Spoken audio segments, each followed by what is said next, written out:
आगामी आर्थिक वर्षाचा राज्याचा अर्थसंकल्प सादर. शेतकऱ्यांसाठी पुण्यश्लोक अहिल्यादेवी होळकर कर्जमाफी योजना जाहीर. मुख्यमंत्री मत्स्यसंपदा योजनेस मान्यता. मुंबईतील प्रदूषण कमी करण्यासाठी केलेल्या उपाययोजना सभागृहासमोर मांडा, असे विधानसभा अध्यक्षांचे निर्देश. नागपुरातील स्फोटकांच्या कारखान्यातील स्फोटावरून विरोधकांचा सभात्याग. आणि राज्यातील सर्व पाणंद रस्त्यांना मिळणार क्रमांक, अशी महसूल मंत्र्यांनी दिली माहिती. ही होती अर्थसंकल्पीय अधिवेशनाच्या दुसऱ्या आठवड्यातील कामकाजाची वैशिष्ट्य. मुख्यमंत्री देवेंद्र फडणवीस यांनी सन 2026-27 या आर्थिक वर्षासाठीचा 7,69,467 कोटी रुपयांचा अर्थसंकल्प सभागृहात मांडला. या अर्थसंकल्पानुसार महसुली जमा 6,16,099 कोटी अपेक्षित असून महसुली खर्च 6,56,651 कोटी अंदाजित आहे. त्यामुळे 40,552 कोटी रुपयांची तूट अपेक्षित असल्याचं त्यांनी स्पष्ट केलं. तर राजकोषीय तूट स्थूल उत्पन्नाच्या 3% कमी ठेवण्यात सरकारला यश आलं असून महसुली तूटही 1% कमी असल्याचं ते म्हणाले. यंदाचा हा अर्थसंकल्प अजित पवार यांना समर्पित करत त्यांचं स्मारक उभारण्यासह त्यांच्या नावे गतिमान नागरी सेवा पुरस्कार देण्याची घोषणाही फडणवीस यांनी केली. प्रगतिशील, शाश्वत, सर्वसमावेशक आणि सुशासन अशा 4 स्तंभांवर आधारलेला अर्थसंकल्प मांडताना या अर्थसंकल्पातून विकसित महाराष्ट्राचं संकल्पचित्र दिसेल, असं फडणवीस म्हणाले. शेतकऱ्यांना दिलासा देणारी पुण्यश्लोक अहिल्यादेवी होळकर कर्जमाफी योजना जाहीर करताना 2 लाख रुपयांपर्यंतची कर्जमाफी तसंच परतफेड करणाऱ्या शेतकऱ्यांना 50,000चं अनुदान देण्याची घोषणाही मुख्यमंत्री फडणवीस यांनी केली. मत्स्य व्यवसाय क्षेत्राच्या विकासासाठी प्रतिवर्षी 1,240 कोटींच्या मुख्यमंत्री मत्स्यसंपदा योजनेचीही घोषणा केली.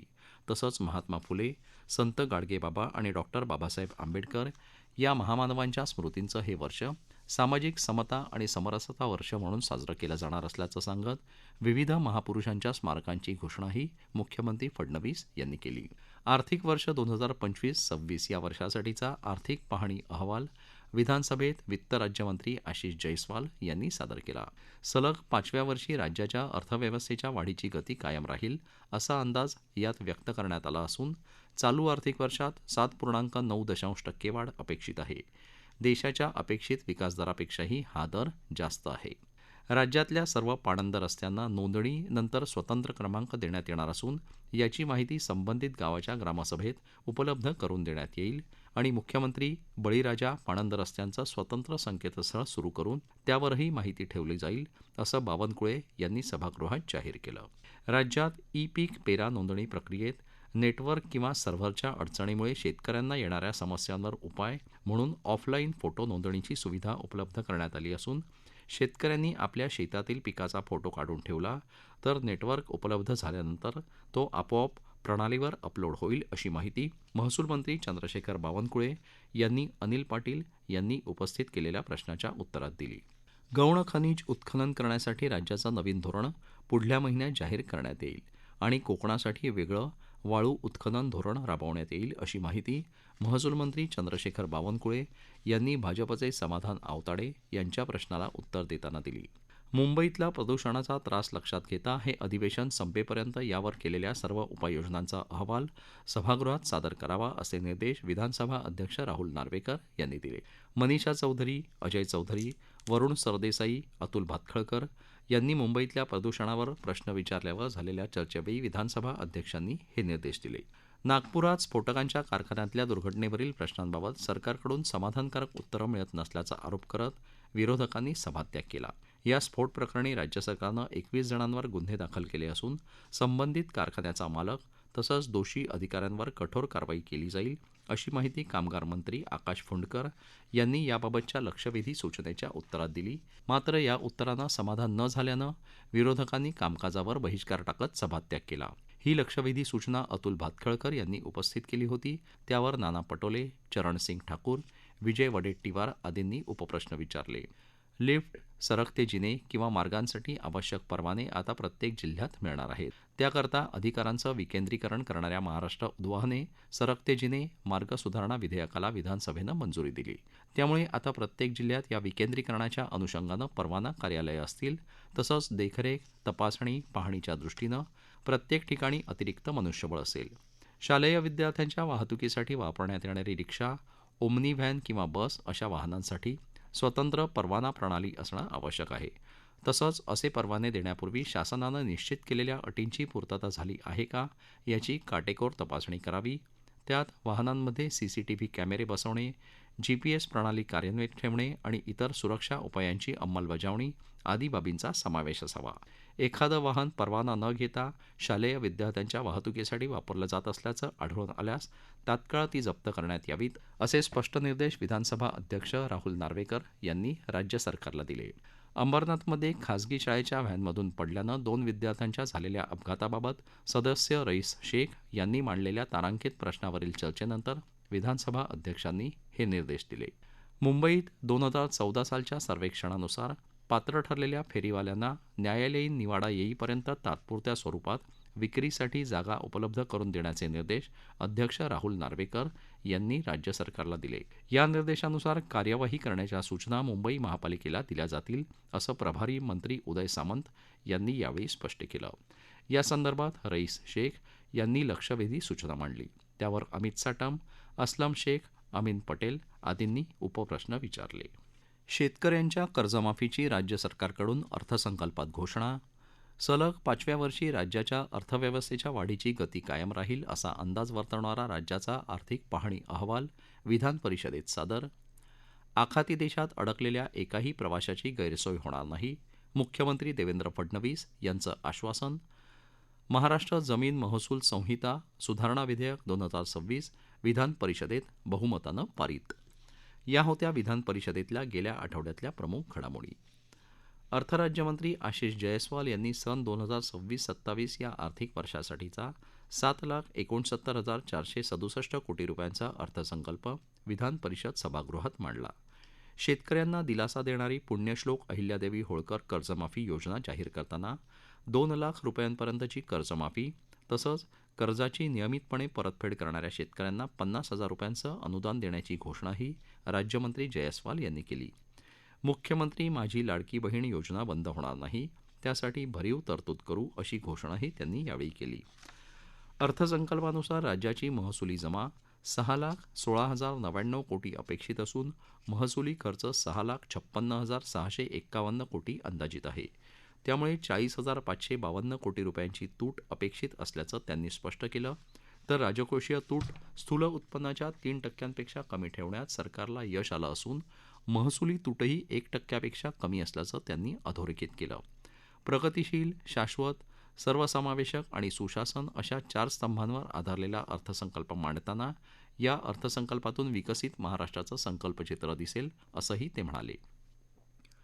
महात्मा फुले, संत गाडगेबाबा आणि डॉक्टर बाबासाहेब आंबेडकर या महामानवांच्या स्मृतींचं हे वर्ष सामाजिक समता आणि समरसता वर्ष म्हणून साजरं केलं जाणार असल्याचं सांगत विविध महापुरुषांच्या स्मारकांची घोषणाही अर्थसंकल्पात करण्यात आली आहे.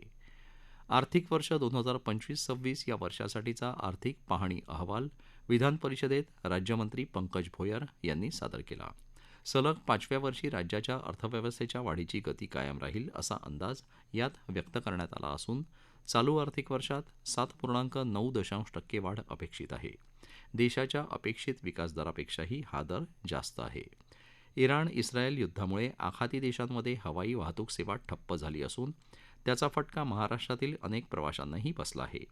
त्यांनी त्या देशातील दूतावासांशी संपर्क साधून आवश्यक त्या सूचनांचं पालन करावं असं मुख्यमंत्री देवेंद्र फडणवीस यांनी सांगितलं. सभागृहात सदस्यांनी याविषयी प्रश्न उपस्थित केल्यावर मुख्यमंत्र्यांनी एकाही प्रवाशाची गैरसोय होणार नाही याचं आश्वासन दिलं.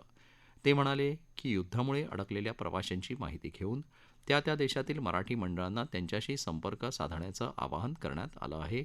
तसंच आखाती देशांमध्ये निर्यातीसाठी बंदरांमध्ये पडून असलेल्या शेतकऱ्यांच्या नाशवंत भाजीपाला फळांबाबतही लवकरच निर्णय घेणार असल्याचं मुख्यमंत्र्यांनी स्पष्ट केलं.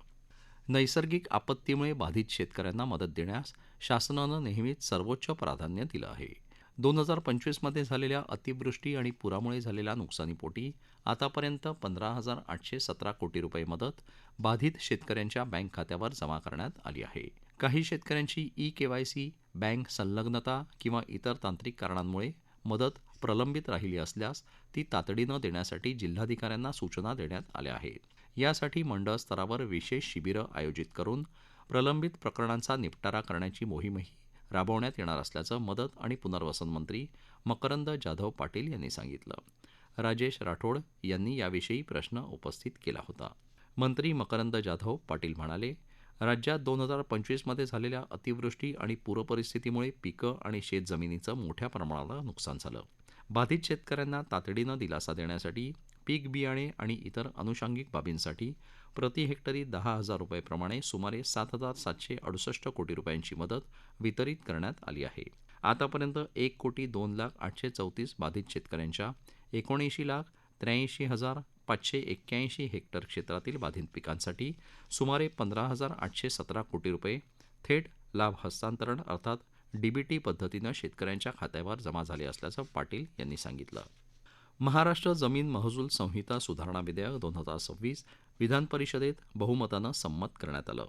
महसूल मंत्री चंद्रशेखर बावनकुळे यांनी हे विधेयक मांडलं. या माध्यमातून महानगरपालिका आणि नगरपालिकेतील गायरान जमीन विकसित करण्यासाठी राज्य सरकारला हस्तांतरित करण्यास मुभा देण्यात येणार आहे.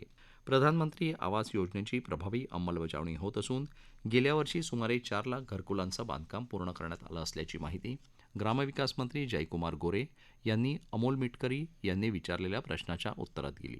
गेल्या वर्षी राज्यात 28,24,386 घरं उभारण्याला मान्यता देण्यात आली. गेल्या एका वर्षात राज्यात 3,95,222 घरकुलांचं बांधकाम पूर्ण झालं असून हा एक विक्रम आहे.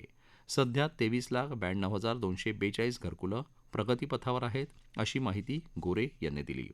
अंगणवाडीतील बालकांना दिल्या जाणाऱ्या THR अर्थात टेक होम रेशन पोषण आहाराच्या गुणवत्तेत आणि चवीत सुधारणा करण्यासाठी महिला आणि बालविकास विभाग प्रयत्नशील असून कुपोषण रोखण्यावर शासनाचा भर असल्याचं महिला आणि बालविकास मंत्री आदिती तटकरे यांनी सांगितलं.